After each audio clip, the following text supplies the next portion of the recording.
For me, the thing that stood out was the whole question around learning, structuring learning, so it's much more student-centred, and how do you best use the tools to do that. So it's left me with a lot of questions.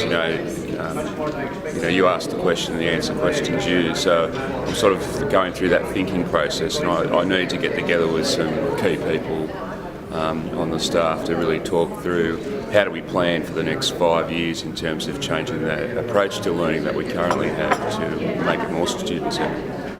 My message to the conference is that to make learning real life, high risk, and answer the question for our students, why am I doing this? What's in this for me?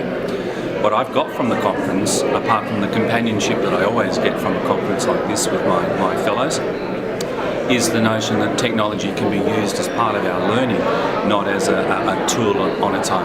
And that learning has got to be about empowering students to explore their learning and produce their own learning. Significant learning for me has been about how important it is to have relevance and high risk in children's learning. Yeah, what stood out for me then inspired me was how George uses the blogs and how that we can use those with our staff, and hopefully that will help them to use that for their own professional learning. One of the main things that has come out was George's presentation in regards to connection and being connected and how can we help our students, and I took it how I can help me be connected as well, and I took it as a bit of a challenge. I did my first tweet, which I know I should have been doing it for a long time, but now I'm thinking, okay, I think I can do this, and if I can do this, I'll be talking with the staff and the children, and how can we be connected with each other, and not just make it those four walls that we work in,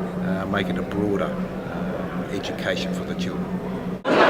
What I've got out of these couple of days is the amazing display of fellowship and faith that you all celebrate together, and I've been overwhelmed by that amazingness. And probably my highlights so far were the students and the Indigenous national anthem.